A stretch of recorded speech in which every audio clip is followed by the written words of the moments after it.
Welcome to episode 23 of Auto Off Topic. I'm Brad. And I'm your other host, Andrew. Not Brad, as the show I notes say. almost read it directly and said Brad. And I'm Andrew. I'm your other host, Brad. Andrew, what? Yes, And, so those who don't know, which is all of you, we have show notes on our tablets in front of us, and he apparently did not edit it from last week. No, I just kind of I recopy them. Andrew, and then quote, just change them. And I'm your other host, Brad. And Enzo is under here on the table getting pets. Yes, Enzo is here looking for attention today, so we will give it to him. So we're at episode 23, so that's pretty good. We're almost at 25. Yep. At what episode do we stop counting? I don't know. I don't know either. I'll keep track because I keep all the show notes. Yeah, you always so. keep track, but I mean, at what Whatever. episode do we stop? Do we stop announcing what episode we're on? Like, it was cool in episode 1, Yeah. and in episode 10. I feel it's kind of I stopped putting the episode numbers in the titles. I stopped doing that. Okay, a little more professional sounding. Yeah. So, what's going on with you, Andrew? Not too much. It seems that the winter has finally broken. There was one final blast snowstorm. Yeah, we on talked the about first. That. Yeah, we talked about that. But we had a ton of rain. We're getting more rain tomorrow. But the A lot of rain. weekend My basement's wet, of course. is supposed to be in the 60s and sunny. After all the rain, so Yes. the roads are, of course, Yeah, they're nice and clear. Yes, which means cars come out. Yes, and I've already heard motorcycles going by my house. So I unfortunately saw the first motorcycle accident on the news last night, so it's already happening. there's still some sand on the edge of the road, so you got to be really careful on a motorcycle. But no, we're getting there. I had the Galant. I had to move it out of the garage a couple times because I'm doing. You got to loosen that at the bottom. It's all good. Adjusting Because I was doing some work in the house. I needed to move it out of the garage and back in. But I had it on a tender all winter. So the battery was good. And Yeah, it's car all right. started right up. It's a quart low. I got to change the oil. Going to try to do that this weekend, and then I think we're going to go for a drive on Sunday. That you is and the I. plan. That's That the is the plan. plan. It's It's gonna be hopefully nice with the Galant and the Blue 78 Yes. Colt. Yes. So kind of a shake the winter dust off of them and use them for their intended purposes. Yeah. I just need some driving therapy. I've been driven Yes. a manual transmission in a while. Yeah, automatic Driving all the winter long. is not Automatic good. winter trucks. It used to not be as bad because my wife used to have the Jetta. That was a 5-speed. Yeah. But we sold that and bought her the Saab, and the Saab's an automatic. So Yep. I don't have any cars in the wintertime right now that are manual transmissions, Yep. unfortunately. So, We never talked about Sebring. Sebring the other week. Yeah. Because it was like 2 or 3 weeks ago now. But that was the other endurance race in Florida that I want to go to. I hear it's a huge party, and the weather looked like it was much better than Daytona. Yeah, talking to our friend Rich. Yeah. He used to go. He's an older gentleman. He's in his, I think he's in his 70s now, actually. He's in his 70s? Yeah. But he has stories from Sebring back in the 50s and 60s, and they're pretty awesome stories. Well, that's what the company that designs Forza, Turn 10, that's what they're named after, the Turn 10 At Sebring, yeah. yep. Because I guess it's like a party central, I've heard. Yeah, well, according to Rich, it is a party, and what he remembers from his wild youth at Sebring is got some cool stories down there. Yeah.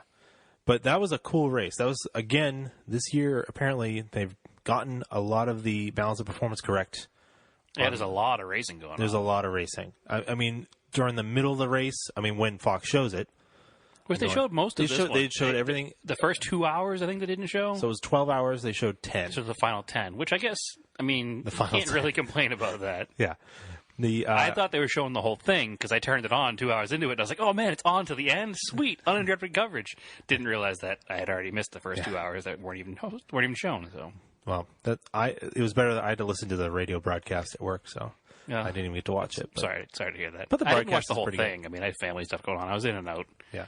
I'd love to be able to dedicate an entire 12 or 24 to watch. But it was cool that the Fords and the Ferraris were battling out in the middle, and then the end, the Corvettes, or the single Corvette. Right. And I have forgotten his name. He's a very young driver. Yeah, I don't remember his name either. Oh, man. I should have wrote this down. But regardless, I mean, it's old news now.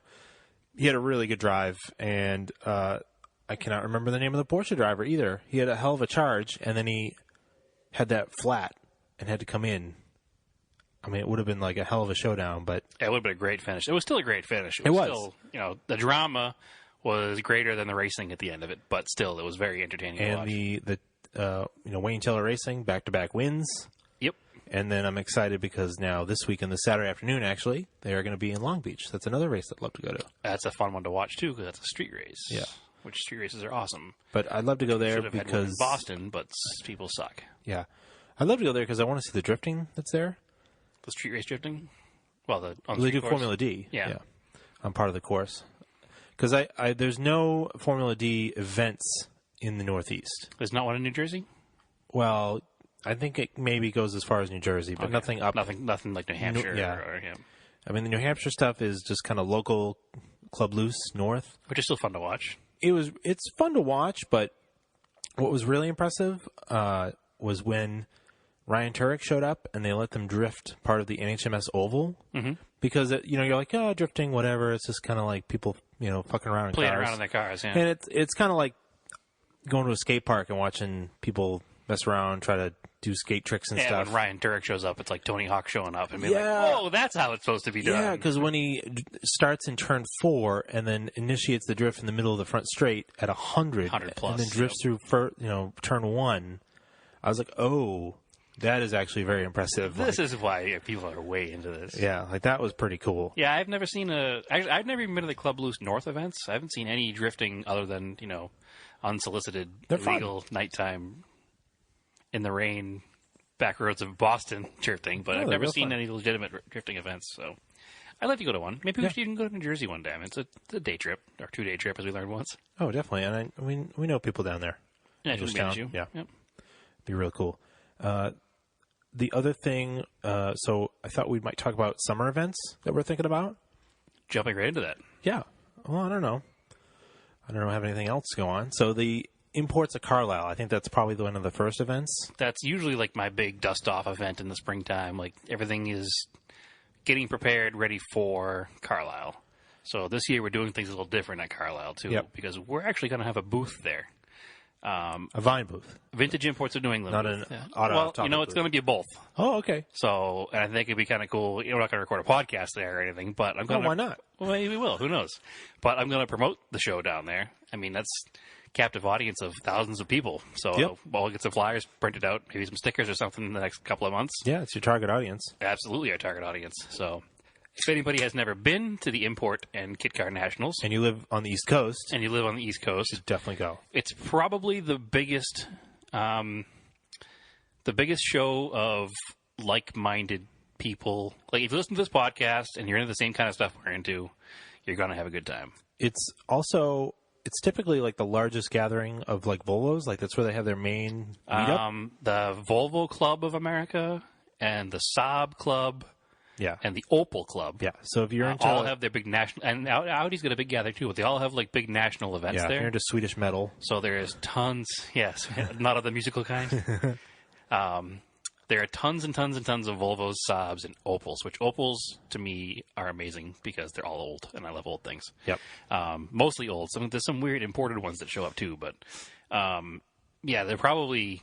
I'd say there's probably 100 Volvos and 100 Saabs and probably 50 Opels and probably 100 Yeah, they Audis. do like that autocross there. And There's an autocross now because they combined it with their speed and style event, which I'm not a huge fan of. what is that? It's a little more of the, if you want to go back to like 2003, like the Nopi style event. Oh, really? Yeah. So they have a burnout competition now, and they had a low car limbo competition, all right, and they well, have a drifting competition. They have all that kind of stuff. You got to there. do what you got to do to pay the bills. And that's what it is. And But it's still a good show. if enough cool the rest people of the show crowd up. still Yeah. shows up. And unfortunately, there's a little bit more of the revving and people driving like idiots than they used to be because of that crowd showing up there. There's But usually... they get shamed Yeah. pretty quickly, and they don't do it more than once I usually. remember there was a good Porsche turnout too. Yeah, there's a good everything turn. One of the prettiest 914s I'd ever seen, ever. with the black one with The black one with the red plaid tartan. interior. Yeah. Yeah. Beautiful car. It would like glass smooth black paint. Yeah, yeah. It was gorgeous. And this was just before the 914 turn, so it was like a concourse level restoration on a 914 that didn't really deserve it yet. Now it does. Yeah. But this like the first time I saw it there was like 2010 maybe. They were still $15,000 cars. Yeah. So But it's a great show. That's the weekend of May 19th, 20th, and 21st. Yep. It's in Carlisle, Pennsylvania. what, 6 hours? from here? About it's a little more. I mean, it's 6 hours if you don't stop for gas or food. Yeah. So budget for 8 hours. It's right outside of Philadelphia. Well, I don't know if it's right outside of Philadelphia. Hershey, Yeah. excuse me. Yeah. I was thinking of the other show that we used to No. go to. Yes. No, it's not right outside of Philadelphia. It's right outside of Hershey, Pennsylvania. Yep. So there's stuff to do if you're making a family trip. I've gone down Oh, it's definitely family with the friendly. family before, and we'll go to the show, and then the last day we'll leave and we'll go to like the Hershey Park for a day. You can camp there. Or you can camp right there on site. There's tons of hotels up and down the strip of Carlisle. In fact, you met two people that you became friends with that even came to your wedding last year. Yes, yeah. They're locals down there, and they were Yeah. there. We were camping next to them, and they had a beetle, and a Herbie beetle, actually. Yeah. And we invited them to. We friends with them. We hang out with them a couple times a year now. Invited them to our wedding, and they drove up from Pennsylvania for our wedding. Yeah. So, I mean, pretty cool. it's a cool event. A lot of cool people, and like I said, if you're looking for like-minded people, like people who are into weird, obscure stuff, and people who just don't have too much of a, I don't know, stick up their butt about having proper, perfect everything cars, it's the show for you. It's fun. There's a big midway with tons of manufacturers. There's a big flea market with tons of cool parts, tons of cool die casts. Yep. I usually buy a trunk full of die casts before we leave, almost always. And it's a good show. And like I said, we will have a Vintage Imports of New England booth promoting our services, and we'll have an auto off topic section of our booth. And come down and say hi. Just try to get a banner made to hang on the side of the trailer. There's going to be a banner on the side of the trailer. I'm not sure what car I'm going to be bringing down in the trailer, or if we're going to bring the trailer empty and try to buy something while we're there.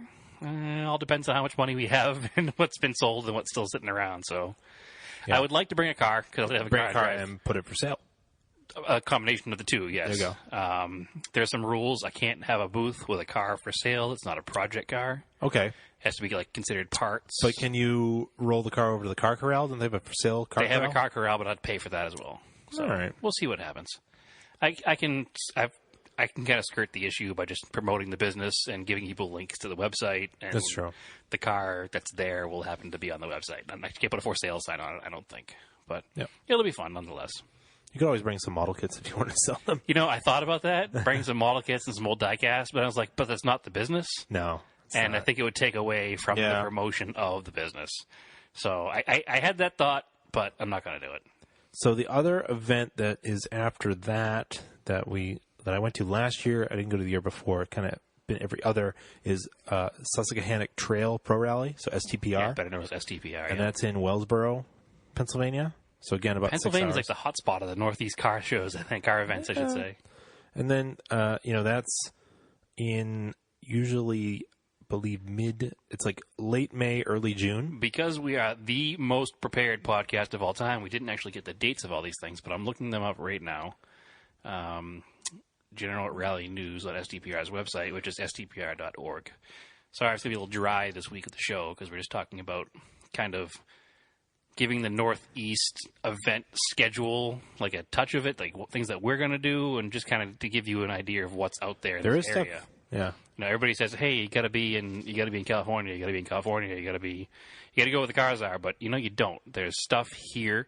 You just have to know what you're looking for. Yep. So that's like late May, early June. Their website might not be working. It was not working the other day. It doesn't seem to be working. No. You go to the American Rally Association, ARA. It should have the schedule. But anyway, the other event that again should be on the ARA schedule is the Mount Washington Climb to the Clouds, and that I believe is sometime in mid-June. That is held by the Sports Car Club of New Hampshire, and that is going to be they're sort of doing the hill climb kind of every couple years. The last one was in 2014. So that's become sort of a special event by not doing it every year, I think. Yeah, I like that too because it gives you that more time to prep for it, more time to think about it, and more excitement to. Yeah, it makes it a little more exclusive. Okay, STPR. Yeah. Which is the closest, other than New England, Yeah. full stage rally. Is in June 2nd and 3rd of 2017. Yep. So that's the Susquehanna Trail Pro Rally. Yeah. So that's Andrew's been to that one. I unfortunately have not been to that event yet, but maybe this year will be the year. We'll see. That's a real cool one. Yeah, I think so. They have a cool special stage area. It's in like an amphitheater, like a natural amphitheater in a fairgrounds. So you kind of sit up on the hill, and they have this like dirt track that they set up. So it's like a special stage? Yeah, and with so they run 2 cars side by side. They're against the clock, but they're side by side like a slot car track, so you have to switch over halfway through. Sort of a lot like a rallycross type like track or something.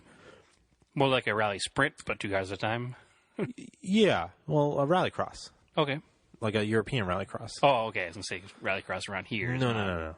So that's usually pretty cool. That's probably one of the better special stages I've seen. Like, it really brings out the locals. They can just come. They hold it at like 7 o'clock at night. So like Friday and Saturday night, everybody can come over after dinner with their families, and they pay like $5 or something, and they sit on the hill and watch all the cars. It's pretty cool. Okay, so that rally, SDPR, we just talked about, was June 2nd and 3rd. Yep. And then you jumped onto the Mount Washington Hill Climb, which is July 7th and 9th. Okay, so that's in July. Yep. Now, it's Friday through Sunday. What's the best day to go to that one? Which Is it competition all 3 days? Yeah. No, the actual hill climb is on Sunday. That's what I thought. So Friday and Saturday must just be They're just practice days. practice days. Okay. They do it the similar way to Pikes Peak, where they'll practice the bottom half, then practice the top half, Okay. then they race on Sunday. All right. And So July 9th would be the race date. And I think Pikes Peak is a week later. Like, I don't think they're competing, because sometimes Pikes Peak is either late June or like the second week of July. Well, now you're asking me to look up a lot of dates. Well, just because I know there's Bill Petro of Broken Motorsports is going to run. He's running 2 cars. He's running 1 car at Climb of the Clouds, and he's running his other 240s building for Pikes Peak. He's got 2 240s now? Yeah, but he's building a monster one for Pikes Peak because it needs way more horsepower, because you're Full silhouette style. you're like 3 times the elevation. So that should be neat. And then the other thing, so right around the same time, I think they're about a week apart. I don't think they're on the same weekend this year. The Mistlewood Concourse in Beverly, Mass. Going from racing to car shows. Well, a week apart is the New England Forest Rally. It's either the same weekend sometimes, or Which a is week always apart. unfortunate for me. Yes. The Mistlewood Concourse car show. It's Concours d'Elegance. Yes. So it's like Invitation only invitation only for the cars. for the cars. For spectators, I think it's $5, $8, $10, whatever it is to get in. That's in Beverly, and that's going to be But that is everything from pre-World War I to like that is the 1970s. same weekend as New England Forest Rally. Is it? It is, of course. Damn it. Whatever. I wanted to judge this year. Not going to happen, which also means that I have to run home from the Forest Rally Yeah. again this year. Yeah. But anyway, so that's July 22nd and 23rd. Mm-hmm. And July 21st and 22nd is the New England Forest Rally. Mm-hmm. So, which is Friday, Saturday. That's up in Bethel, Maine. Yep. So we're kind of bouncing all over the place here. We didn't plan this very well today. I didn't not bounce around that much. We're kind of going in order by dates. A little bit. But it's event-wise, it's like, is it a car show or is it a rally crawl or a rally stage rally? Whatever. What's These going are on the here? car shows. We're eclectic. Yeah, this like is both this is racing, the way we to like- be a New England car enthusiast. we You got to like get into good car everything. shows. Yeah. So the Concours d'Elegance is not a typical car show. Like I said, it's invitation only. Everything's been there from, Delahaye's to Steam Cars to Cunningham's. Was the real GT40, was that there last year or the year There was, before? the genuine GT40. Like street car trim. Yeah, an actual GT40 street car. Yeah. Owned by the son of the original owner. So, Yeah. pretty ridiculous story. They have a ton of ridiculous cars. Like, a ton of ridiculous cars. Yeah. So, he had the same guy that this year, he brought the Lotus Europa, the rear engine car. Yeah, but it was a V8 conversion, but it in was- period or something? It was a factory-built Lotus V8. Okay. It's like one of one ridiculousness cars. Yes. So... It had, like, crazy front spoilers and stuff. Yeah, it was built as like an engineering study by Lotus, and he's all documentation and everything to prove it. And it's the same thing as his GT40. It's something his dad just bought and he's had since new. Yeah, Pretty that's much. so cool. So Yeah, that's some neat stuff. some really neat stuff. Stuff you're not going to see anywhere else. There's some cars that are a little more average. So if you're into the muscle cars, there's muscle cars there. Yeah. But on top of being muscle cars there's also like period race car, like Trans Am style cars. Yes. And BMW actually brought their Oh, that's right, because last year was it was something anniversary. that was the 320, right? The 320 race car. No, that was the CSL. Oh, the CSL. That was the Batmobile car. The Batmobile. That was number 25, was it not? Right. Yeah, they had that there. The BMW of America actually brought that to this show. Yeah. So this is a pretty serious show. If you're in the Massachusetts area, it's about 35 minutes north of Boston. Yes. It's right on the ocean. It's gorgeous. It's called the Mistlewood, which is one word, Misselwood. It's the name of the building that's held at Endicott College in Beverly, Mass. Yeah. Yep. It's a beautiful, beautiful show. We will have, I think before then, my father will be on the show. Yes. And he and a friend of his actually started this a few years ago. Yep. So he'll be talking about this quite a bit, I think. So we'll save that discussion for that day. But that's going to be a fun one. Mm-hmm. And then I don't think there's anything between the Forest Rally and Lime Rock Historics. Oh, the only thing actually, you know what would be between them? Sorry, is the well, it's not ALMS. It's be the Rolex, not the Rolex. No, the Tudor, whatever it is called this year. Sports cars. Yeah, they're not United Sports Car. It's Tudor Sports Cars. Tudor. Tudor, like the watchers. Tudor. Yeah. They are at Lime Rock in mid-July. That is also an awesome time. I mean, it's only a 3-hour race on a Saturday afternoon. Yeah, it's like a sprint. Yeah, you can't race on Sundays at Lime Rock. Stupid. Because of the church that is next door. But, and it's a 1.5-mile track with, IMSA. IMSA's the word cars. you're looking for, Yeah. yes. Well, it's Tudor Sports Cars. Yeah. And you get some shit because it's a small track, but I don't care because it's really cool. Well, it's the closest they're going to come to us. Yeah. So it's the same cars you watched race Sebring 12 and Daytona 24. And it's usually like 80 to 90 degrees and like 70% humidity. Mm-hmm. It's awful. So See, just stay home. See, I like that. I like just. I have absolutely no super problem. hot. Yeah, I'd much rather be super hot than stuck in the snow. And Lime Rock Park is so awesome because it is literally a park. There's no stands. You just walk around. Yep. And there's plenty of trees for shade. Yeah, and you can bring like a little low shade. You can sit on the hill. Yeah, and they let you bring your own food and beverages. Yep. And there's really, other than no dogs, I think there's no other real solid rules to hang out at Lime Rock Park for the day. No, it's very family friendly, and I think like under 12 kids get in free too. Yeah, I think something like that. Or like really cheap. I think something like that. Yeah, it's cool. And we try to go to a lot of. I don't think you can camp there for that event. Yes, you can. Oh, can you? Oh yeah. Okay. Yep. No, and it's only it's 3 hours, but it's totally worth it. Yeah. Because then I think the one in the race before that I've never been to that I've always wanted to go is the 6 hours at the Glen. That's in June. Okay. We still haven't been to Watkins Glen, period, for anything. It's 6 hours away. It's actually on the way. I've driven past it on the way to STPR. STPR, yep. So to work that into the schedule somehow too. Because then the next thing, so at the end of the summer, Labor Day weekend, is the Lime Rock Historics. These are kind of all our key events that we're hitting on. These are the ones we don't miss every year. Yeah, or you kind of switch them out for other stuff. But we try to go to as many of these every year as possible. But Lime Rock Historics is really cool. That's Labor Day weekend. That's a good camping weekend if you want to go down and camp, which this year we're definitely going to go down and camp. See, last year, you missed it. They had the Trans Ams there again. Yes. And those are the vintage Trans Am cars. And those are amazing. Yeah, they are amazing. I saw them run in 2000 and... was it 2005 or 2006 when I went to the MIDI, which is the vintage racing at Road Atlanta. And they run them hard. Yeah, they do. Like they run them hard. And they sound like NASCARs. Yep. Because they're just... They don't run them as hard as the guys that run vintage NASCARs do. No. Because those guys... That's definitely a Southern thing. Oh, my goodness.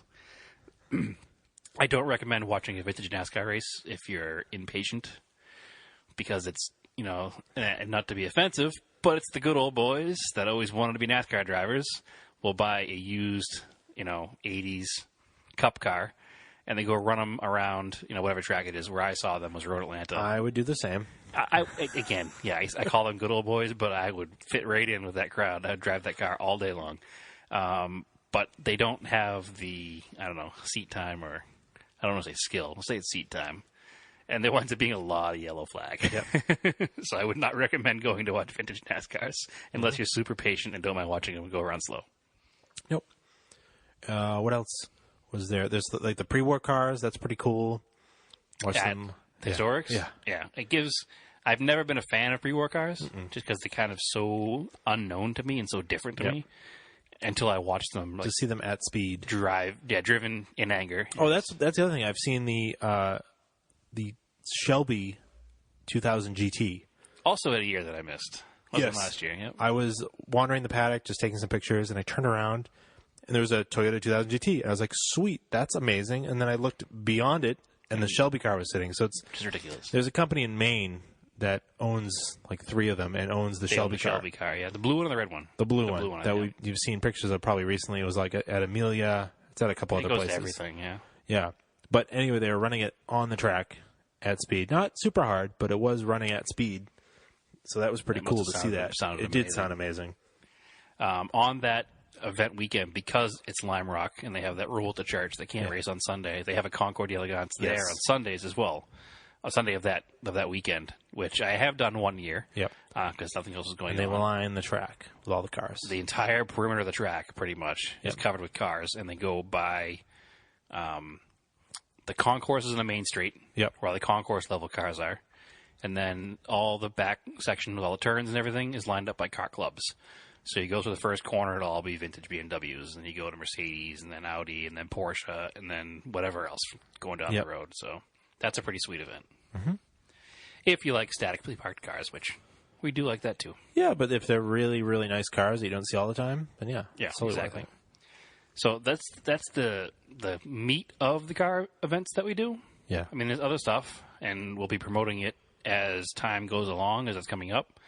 But those are the don't miss events. So, if we go back, we have Imports of Carlisle, STPR, New England Forest Rally, Climb to the Clouds, Mistlewood, Concord Elegance, Yep.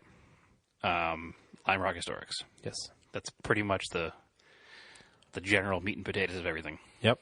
And those will get here faster than you think. Faster than I like. Yeah, they will, unfortunately. We do try to get, and we've missed the past couple of years, unfortunately, but Mitsubishi Owners Day, I haven't heard an announcement this year. Is it going to be one? Is it not going to be one? Who knows? Well, I've always enjoyed that, even if it's mostly modern Mitsubishis, just to kind of I don't think it's in Camden, New Jersey anymore, which is not a great place. It's not a bad thing to be. It's not a bad thing to move out of the murder capital of New Jersey. I mean, it was The cool. location was cool. It looked over the Ben Franklin Bridge and into Philadelphia. Yeah. But it was in Camden. You had to drive through Camden. to Which get there. I'm not joking in saying this, It is. It's a really bad part of It's the town. murder capital of New Jersey. Really bad. But it was on like the Rutgers campus. Campbell Field. Was it Rutgers? It's Whatever some school it is. School there. Yeah, it's Campbell Field, so it's all Campbell Soup sponsored, baseball field. It But was like the Camden Sharks or something. I don't remember the team name. It's like a minor league team. But the show is strictly for Mitsubishi owners. They used to do one on the West Coast Oh, bless you. at the West Coast Mitsubishi headquarters. They did one in Illinois Yep. at the plant, which they don't do anymore. And they did one on the East Coast at their East Coast warehouse, which is like a parts warehouse, I think. Yeah. Near the parts warehouse in Swedesboro, New Jersey. So I'm not sure if they're doing it this year. I haven't heard a date on that. Again, we'll keep you informed on that one. I usually enjoy going to that one. I had to go in a rental car one year, so I like to make it up to not have to go in a rental car because I broke my car the day before the event. Yeah. So you remember going to the Corolla? It wasn't the rental Corolla. It wasn't fun, No. but that's a good event. I think you. Yeah, but I think I went there that year though too. You had your Galant. Oh, that's right. Yeah. Well, I think it's your first year. You finished the Galant, and I was thrashing to get the Sapporo ready, and I got it ready, and then I broke it. Yeah. So it didn't happen. But anyway, project car updates. Yes. What has Andrew worked on this week? No project cars. More You like project house. You haven't touched the truck at all? updates. I haven't touched the truck at all. No. Okay. Oh, we looked at it a little bit. It's definitely knocking, but we're trying to figure out if it's like up. Hello, Stephanie. Just trying to get Enzo out of here because he's being fresh. Yeah, whatever. It's all right. Oh, we're gonna hide under the table now. Go get Stephanie. Anyway, so we were Stephanie's first guest appearance on the podcast. Yeah. we were looking at the truck, so we're trying to figure out what the noise is. It almost sounds like, so if it sits, clearly all the oil drains out of lifters. Which is normal. And then it wraps like real loud, and then it just wraps like slightly, like a little bit. So we're kind of thinking like maybe it does have bad lifters, because it's also hard to start. So if you've got bad lifters and they're collapsed and you've got a couple cylinders that are closed on startup, It's going to be hard to open them. it's going to be hard to start. Yeah, I mean, eventually they'll bottom out and then they'll pressurize with oil. Right. And because once the truck's been running and you shut it off, it fires right back up. So we're going to do a couple of things. We're going to test the fuel pressure, and then we're going to put on an oil pressure gauge. And that the old mechanic trick I heard, that you can watch the oil pressure fluctuate if you've got a bad rod bearing. Oh, really? Yeah. Is there not a factory gauge on that one? It is, but it's electronic or something. guessing So we electronic want to gauge, actually yeah. bolt in an oil pressure gauge Okay. to like the oil filter housing or whatever you bolted in, and try to figure that out. And ideally, if it is upper end, that's a lot easier than pulling the engine. So we're going to do a little more diagnosis. Yeah, that would be awesome if you get away with just doing a valve job on it. Not even valve job, Or lifters, just lifters. But so we're trying to figure it out. I mean, it's not the tack kind of started working again the other day, Okay. and then I still have to take the alarm out. So Could be a weird ground somewhere doing that. yeah, so we'll figure it out. And then while I was over there, my dad was like, "So the truck is over at my dad's house and near his garage, and we got Brad's 4G63 for Yes, his Galant my over project there." update is we moved the motor. Yes, Actually, we talked about that last we week? did, because that's what we did right before. Oh, yeah, that's right, too. So it's in the garage, and my dad was out looking at it, and he was like turning it over, because it's just a short block with a crank and pistons and rods and everything in it. Yep. And he was like, the number 4 has got a lot of play in it. I hope it doesn't have a bad bearing. A weird movement to it as he was cranking it by hand. Yeah, it would dip like a quarter of an inch, which Yeah. is kind of weird. So I was like, well, let's just roll it over and pull the pan off, because there's only 4 bolts holding the pan on. So somebody's been in there recently, obviously. So we took it off, and I touched the number 4 rod, and the rod end bolts are super loose, like hand tight. So I undo them. There's no bearing in there. Which is better than being a bad bearing. Well, there's no signs that it like spit out the bearing or anything, because all the machining is still on the rod, Right. and there's no visible crank damage. And it was just hand tightened bolts. Yeah. So for some reason, somebody decided to take the bearing out. My hope is they took it out to measure something. Yeah. And then they just didn't put it back together because they were planning on replacing it. Yeah. Well, you're gonna have Which is fine. You're gonna have the whole 'cause thing cleaned and We're checked going anyways. to take the whole thing apart, send the block out, have it cleaned. If we got to go oversized, we'll go a little oversized just for, making it correct, not for performance gains. Doesn't have a balance shaft. Correct. The balance shaft eliminator kit was already in it. Yep. So that's not a big deal. No, and I don't know. It'll as run though- fine. Yeah, I may just leave it out. I'm not going to switch back in with a new No, if bearing and a new no, shaft. if it's already there, It's just- already there. It's already there. Just leave it. I was kind of on the fence either way. I was like, I don't want to buy the kit. I already have new balance shafts. balance belt. It's already taken out. So I'll Just put it leave together. But if it's already done, I'm just going to leave it. Yep. It is what it is. And I talked to... There's one less belt to buy. Yeah, well, I already have the belt. I already bought the belt. Yeah. But I talked to a friend of the podcast, Brad, with the other Brad with the Galant Yep. and the Eclipse. And he has, just to confirm, he does have a downpipe for me. Oh, So we don't have to build a downpipe or buy a downpipe. So all we have to do is adapt the exhaust. The exhaust we have, which is a little on the large side, but I'm just going to keep it for now, I think. Adapt that to the downpipe that Brad Oh, has. you know what? I have a stock muffler for those. I bought when I was putting mine back together. I don't know if I want a stock muffler. I mean, what's on it's not super loud, Well, so we'll have see what one. happens. can figure it out. I want a little bit of noise. It's a 4G. I also, maybe I sold it. I thought I still had the muffler from my Talon, but maybe I got rid of it. Oh, the old chrome one that you painted. Yeah, the stainless one. Yeah. Whatever. It wasn't Sorry, chrome. excuse me. Stainless. It was stainless. Chrome don't get you home. No. So what is your project update actually? Oh, it was because it's, old houses, project houses. I've been working on doing exotic wood floor in my living room. Welcome to this old off topic. Hey, I'm sure if you're one of our listeners, you're probably, late 20s, early 40s. You probably own your own house. I'm sure you work on your own house. Because if you're into that stuff, you're kind of into working on cars, mostly. I hate working on my house. Hate it. My wife loves it. She does projects all the time. I hate working on the house. Any moment working in the house is a moment I can't work on a car. I'm getting better. If I'm not fixing something that's broken, I'm okay. I'm less annoyed. If I'm modifying something to look better, I'm a little more okay with it. I am not. So I hate working in my house. I want to sell the house and just buy a garage and live in a cot in the corner. But the wife and daughter don't agree with me. So well, yeah, but anyway. So I've been doing. It's a nail down floor in my living room. Stephanie and I had to rip up all of the ugly green carpet. That took a whole Saturday. this is a lot of carpet. It was a lot of carpet. It's 400 square foot room, all carpet. Like, I was like, we were so sore afterwards just from you're down on the floor, you're cutting carpet, you're picking it back up, you're rolling it out, and then you're lugging out to the curb to be thrown away. It was so annoying, but it's gone. It had a good subfloor, putting in bamboo floors. Although I don't feel bad that you drip up 400 square feet worth of carpet for your one room because my entire house is 590 square feet. So I had to buy, I got to buy a new tool, the floor nailer.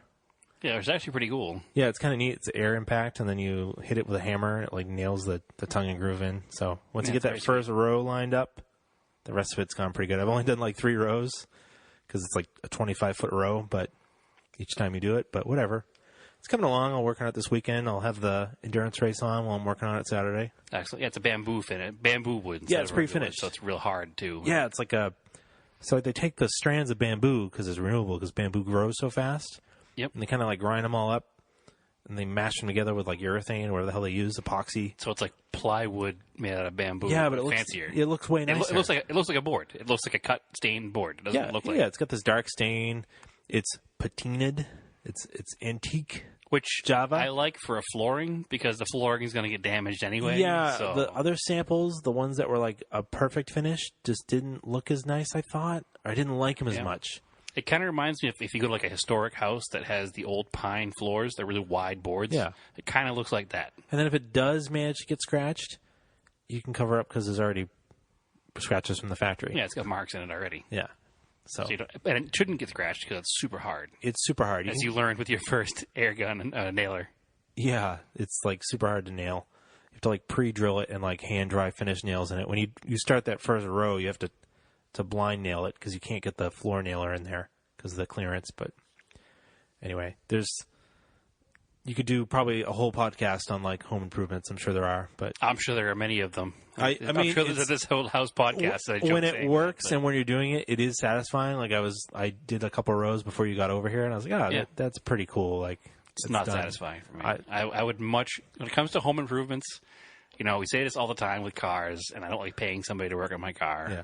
But I'd much rather just pay. It depends on what it is. Like we paid a guy to do the roof because I'm not going up the roof. Yeah, I guess. And that just obviously an expert can just get the roof done way faster than I can. But although I will say, when I had to replace the sill on the house, I paid a guy, and he's like, "Hey, I'll give you a discount if you help."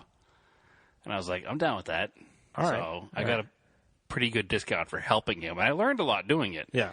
I also learned that I don't want to do it again. Yeah. Especially not in the wintertime when I did it because it had to be done. No.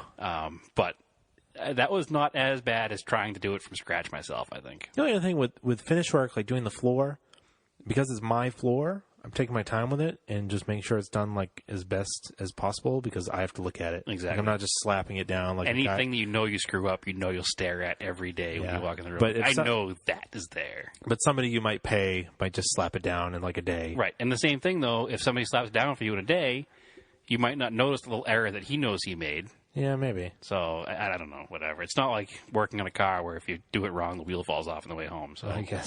I'm just going to pay somebody to do most of those things. Right. Did you work on any cars? No. I did not. All right. I did. Exciting. I did. I still, believe it or not, have the Honda Accord that I sold 6 months ago. Not quite 6 months ago, but a long time ago. The customer was waiting for the winter break. Weather to break, and weather hasn't been breaking. So I did actually deliver that car yesterday to the shop in Merrimack. Auto Alliance as the undercoating. Yes. To have clear undercoating put on it. Which has held up very well in my truck. Yeah, it has really well. We had a Jordan's tough truck winter, too, yeah. And it held up really well. You can see a couple spots where it wore off underneath, but I'll just have it reapplied if I still have the truck. So I have the Honda is there now, getting that done to it. And fingers crossed, if it doesn't, 40 days and 40 nights of flooding happen the next day, I should be delivering that car hopefully tomorrow or Friday. No, I'm gonna do the new truck just with the clear stuff. Yep. Won't use the black. Yeah, the clear is the way to go. Yep. Especially on a car you're going to be working on. Yes. So, plus you can... Because I'm actually going to do it in the springtime because it gets so goddamn humid up here Right. that things will rust. Rust forms all the time, Yep. as evidenced by any car around here. But anyway, as far as scale project cars, I haven't really worked on anything because I've been busy with the house stuff. Yeah. I was at Target the other night. I had to get some beard grooming stuff and other things. Okay. I'm assuming we mean like clippers. No, I needed some razors and, Okay. and other stuff. I was hoping you weren't going to be like beard oil because they had to punch you in the face from across the Well, I sent you that podcast picture table. of the beard oil. Yeah, they had in the store, yeah. So, I mean, maybe you should maybe get some. I don't know. You look a little dry over there. Maybe. We'll see. Anyway, I obviously swung through the Hot Wheels section. It's so bad, that's become my first stop. When It I walk always is. When I walk into a Target, a Walmart, a CVS, local grocery store, Market Basket, I always go to where I know they have the Hot Wheels cars first. Because I'm afraid if I don't go there first, somebody's going to get there before me and take the good stuff, even though I know they probably already were there at opening that morning. Yeah, well, it's always weird when you run into the other adult in the aisle. You're like, hey, what's up? You know, Look at it. I'm 50-50 on that. I've met one guy who was really cool. I only met one guy that was weird. That was it. I've met one guy. I've met two. a few guys that were really cool, and I've met a couple of guys that were just like, "Are you a collector?" And I'm like, "Yeah, I collect them." And then like they hide what they're buying, and I'm like, "Whoa, it's all right. It's already in your hand. I don't need. I'm not going to take it from you. So it's all good." Wrestle it from you. Yeah, this isn't high stakes Hot Wheels hunting here. This is just like cruising through the aisle.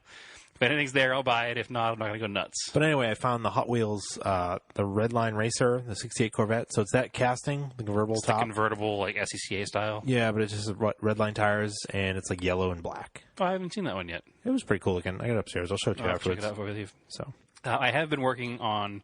I have a little scale project car ADD lately yep. because we didn't finish our Evos because the kit was garbage, and my taillight issue happened. Oh, yeah, mine should be dry enough to put the black trim on now. I forgot about it. Probably. I still have to find a taillight to finish mine. Excuse me. But last week we talked about the Galant that I built, of course.